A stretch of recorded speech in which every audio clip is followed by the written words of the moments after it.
So what do you say? Let the word of hospitality begin.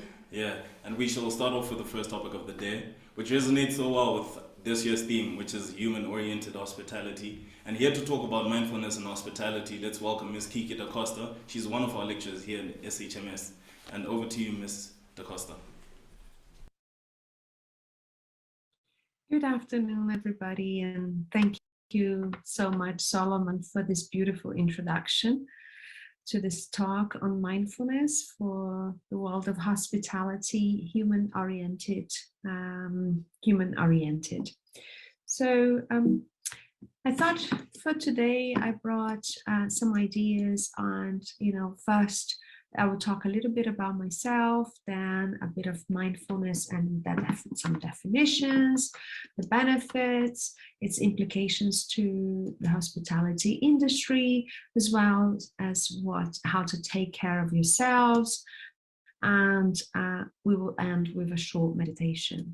So just a little bit about myself. I've been teaching here at SHMS now coming up to 7 years.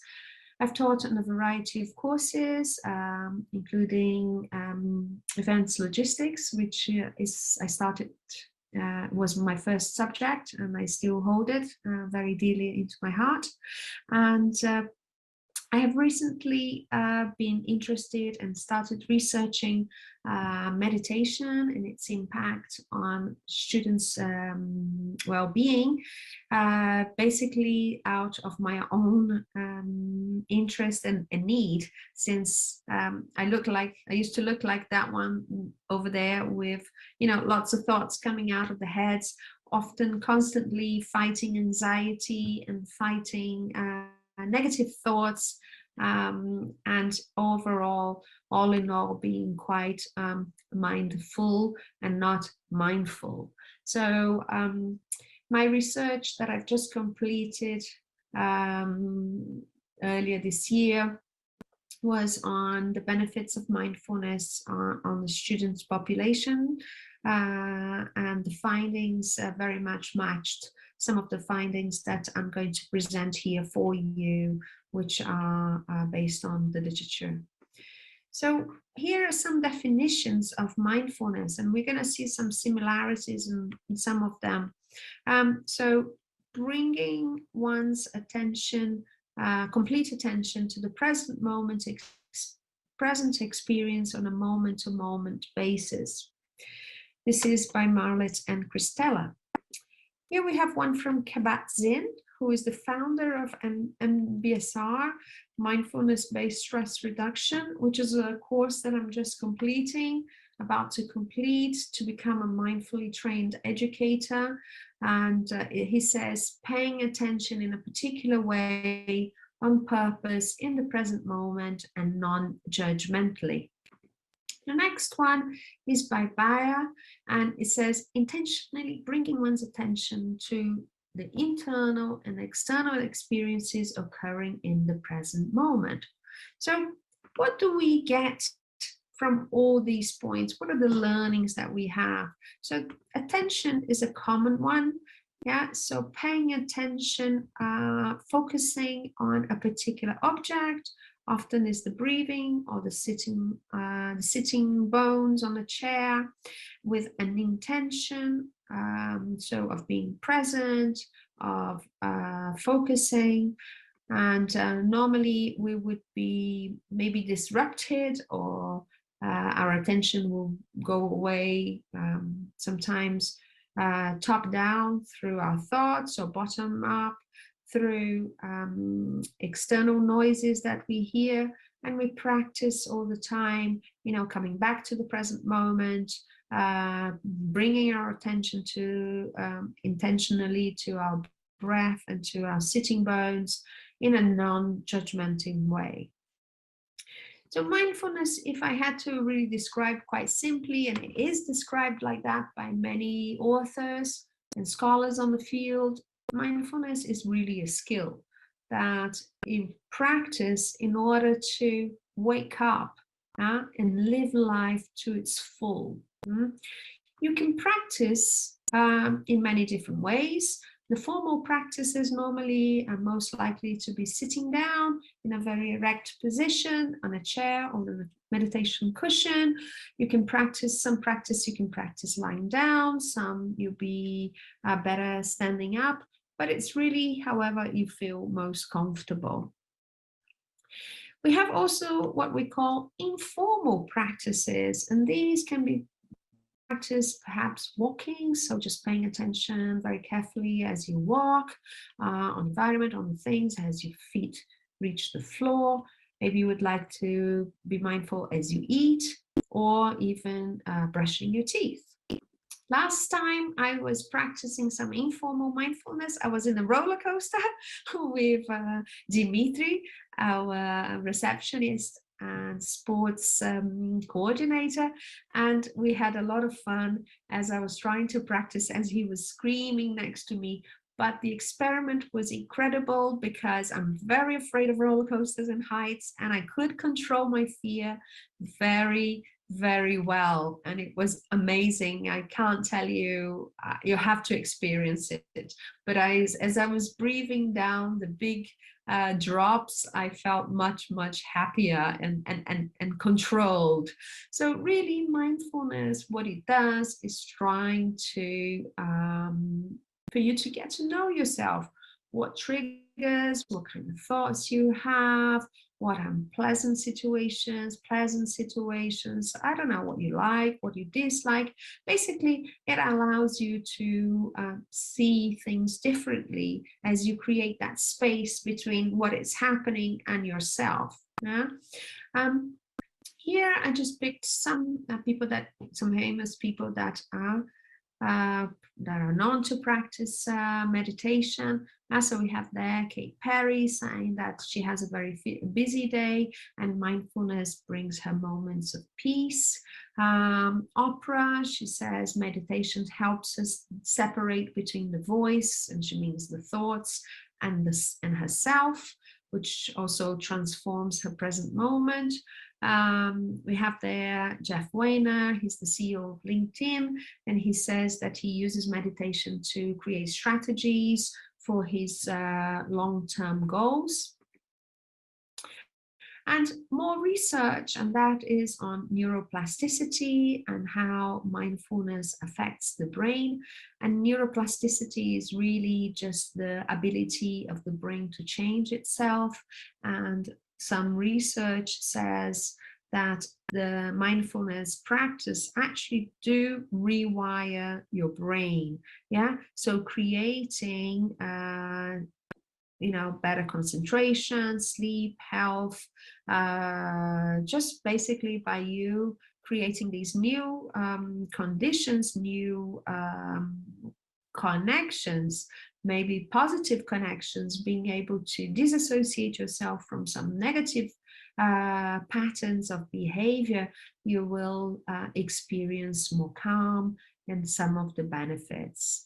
So here are some of the benefits. Yeah, so better brain function, better sleep, and I found that as well with my research.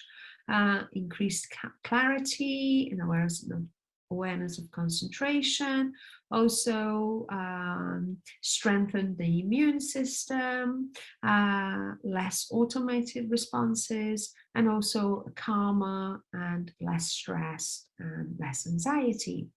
However, with that, you can't get those benefits if you don't practice, and you have to practice on a daily basis or as often as you can because obviously as a skill, the more you practice, the better you get.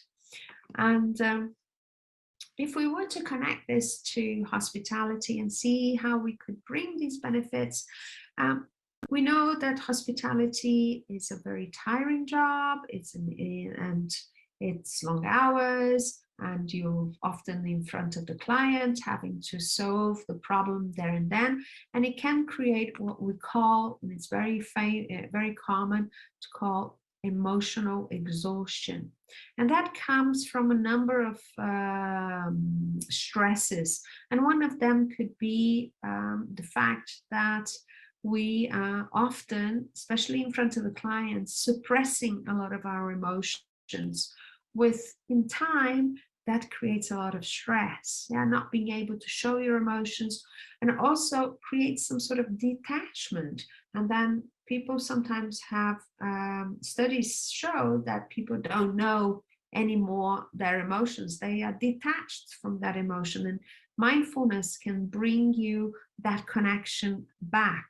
Yeah, so how can we really make new choices in our lives to improve to improve our lifestyle and our well-being? So we have some tools here. One of them is called GLAD, and it's basically at the end of the day trying to see, if you can find some gratitude, anything that you'll be grateful for during the day, or maybe something that you've learned during that day, or something you accomplished. It can be as simple as just being able to come home on time, basically, or have some delight, like eating a dessert and really enjoying it, or chatting to a friend that you haven't spoken for a long time. Another tool that we use, that we teach in mindfulness-based stress reduction, is to look at the rain. And this is very linked to your emotions. So basically recognize your body sensations and your emotions, allow them to come through, and see where and in what part of your body they are echoing, they are showing up. Yeah, investigate, be curious about your sensation. Yeah, what is it that your body is telling you? But try not to identify with it. Yeah, so try to keep your perspective. And by that is that I mean that one of the ways that we explain that is to label your emotions. So you can say, anger is here, oh, stress is here, or joy is here, gratitude is here. Yeah, so emotions and feelings. And then if you are feeling a negative emotion or an unpleasant emotion, but you're not associated with it, you're not saying to yourself, I'm angry, I'm unhappy, you can then have that space necessary that you can deal with the problem. Yeah, otherwise, if you say to yourself, I'm angry, who's going to deal with that? Yeah, so keep that perspective in order for you to be able to deal with it. And the next one is called STOP. So this is an acronym for stop and stand. Yeah, it's the first thing. Yeah, so stop and stand. Take a moment, take a few deep breaths, and then maybe you will find the opportunity. Yeah, and with the opportunity will come the possibility of not reacting, but of changing the way you react, changing the way you behave. And that really comes with, practicing standing out and not being in your autopilot. And as long as you're not in your autopilot, yeah, you become aware of what's going on. And this is a very famous quote in mindfulness that says, with awareness comes choice, and with choice comes freedom. Yeah. So with that in mind, I would like to invite you for a very short breathing space meditation. So this is a 5-minute meditation, and where we're going to be bringing in our intention. Yeah, so coming back, turning towards the present moment experience, and our attention will be in the body, in the breath, in the emotions, any thoughts that you may have. And you're going to have that create an attitude of curiosity, acceptance, yeah, kindness, non-judgment to yourself. Okay, so let's start by taking a position. Yeah, so you could be sitting or standing, And if you feel comfortable, perhaps closing your eyes, yeah, and just follow my guidance. So step 1, awareness. So dropping into the present moment and becoming aware of how things are in this moment. Deliberately adopting an erect and dignified posture. If possible, closing your eyes if you haven't done so, and bringing awareness into your inner experiencing, and perhaps asking, what is my experience right now? What thoughts are going through your mind? As best we can, simply acknowledging thoughts as mental events, perhaps labeling them. Thinking. Planning, perhaps remembering or dreaming. Then investigating about emotions, as best we can, turning towards any sense of discomfort or unpleasant feeling, recognizing them. What can you feel right now? What about body sensations? What is here right now in terms, what can you feel in your body? So try scanning your body from the top of your head to the bottom of your feet. Is there any tightness or any freshness? Then step 2, gathering. So kindly gathering your attention to focus on any physical sensations of the breathing itself. Perhaps just putting if you care to, putting your hands on your tummy and taking a full deep breath, seeing how the tummy expands as the breath rolls in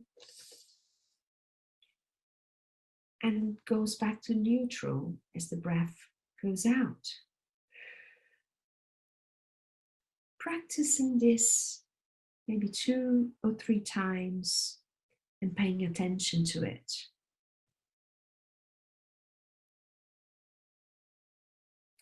Now step 3, expanding. Expanding into the whole body. Yeah, feeling the breathing and the feet on the floor, so that to include the sense of the body as a whole, including posture and any facial expressions. As best we can, gently turning towards breathing into any discomfort or any pain, and perhaps saying to yourself, soften, soften, soften. And then slowly releasing and letting go everything on your out breath.